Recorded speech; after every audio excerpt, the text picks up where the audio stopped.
Yesterday, a jury in Minneapolis found former police officer Derek Chauvin guilty on all 3 counts, which means once the sentencing takes place, which will happen sometime in the near future, Chauvin could possibly spend the rest of his life in prison for the murder of George Floyd. Now, the evidence in this particular homicide was overwhelming. I mean, there was video evidence. There was video evidence from multiple different angles. Okay? The defense was absolutely horrific trying to excuse what Chauvin did. And so it's not surprising in the least that the jury was able to come to this conclusion. It's surprising that they did go with a conviction, since there's only been, I think, 5 or 6 police officers convicted of killing somebody in the last 15 years. So yes, that is quite remarkable, but it's a good thing, right? This was accountability. Here's the thing. Immediately after this verdict came out, right-wing pundits, right-wing talking heads, and right-wing media figures immediately lost their collective minds, freaking out because Chauvin was guilty. Here is Newsmax, and this is what Newsmax had to say about this conviction. Take a look. What happens tonight, we don't know. I mean, obviously right now it's still light outside. There's a lot of security around there. You've got a group of people, I would assume that's some members of the family of Floyd, or friends of Floyd. They're celebrating. We don't know what this turns into as night falls. Again, sometimes there's no appeasing a mob in a situation like that. We have 3 guilty counts. The first thing that I thought of in my head was, and we talked a lot about this with Dershowitz, Alan Dershowitz. How on earth was he expecting to get a fair trial in this thing? There was a tremendous amount of pressure on that jury. I mean, you would have had to have been out of your mind to vote to acquit this man, knowing full well that everybody is going to figure out who you are, and you're going to have the likes of BLM and Antifa protesters coming after you with everything they got if you're the one person that says, oh, no, I think he was innocent. I think George Floyd probably ate a pocket full of drugs when the cops came up to him. He had a bad heart. They put him on the ground.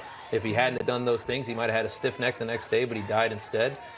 Nobody's going to say that. So I think that the case for an appeal here, and even the judge said this, I think, yesterday, the case for the appeal is very, very strong. Yes.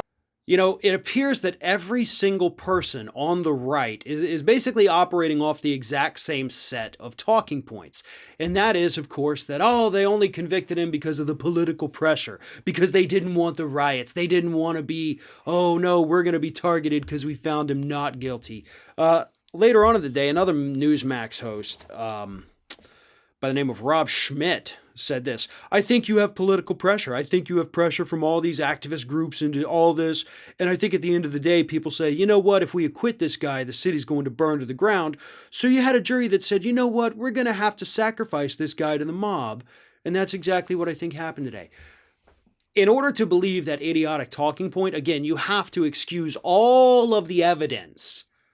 Okay, the medical examiner and his testimony, the video evidence, the lackluster defense of Chauvin's attorneys, who basically, because their defense was so pathetic, they knew they couldn't defend what this guy did. But Newsmax wasn't the only one. You had right-wing talker Tim Pool on Twitter who said, cops need to resign en masses right now. For a guy that pretends to be an intellectual, you'd think, that it's en masse, not en masses. You had Scott Greer, who's a right-wing podcaster, who said, why even remain a cop? This system hates you and only needs you to enforce mask regulations. Get a job that won't send you to jail for doing your job.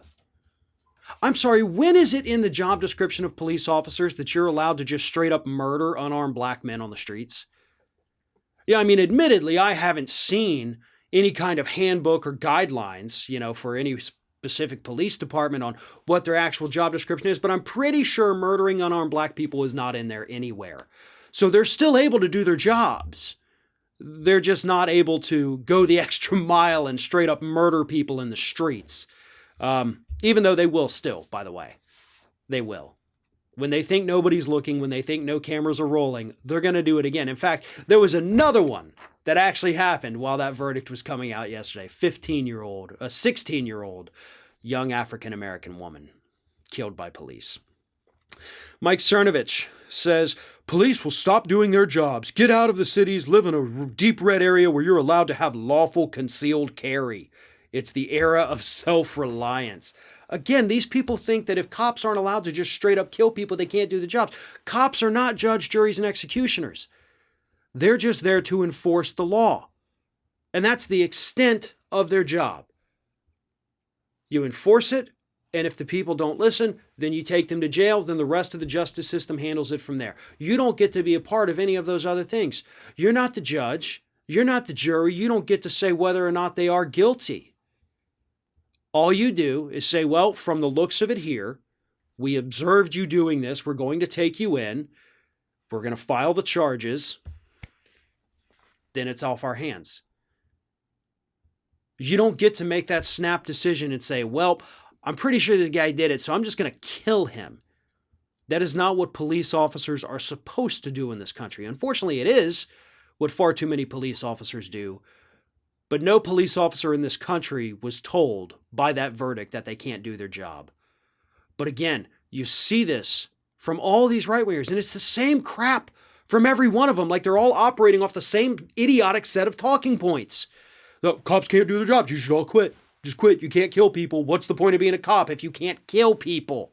Is the message that right-wing idiots have been sending since that verdict came out. The verdict was the right thing. Guilty on all counts.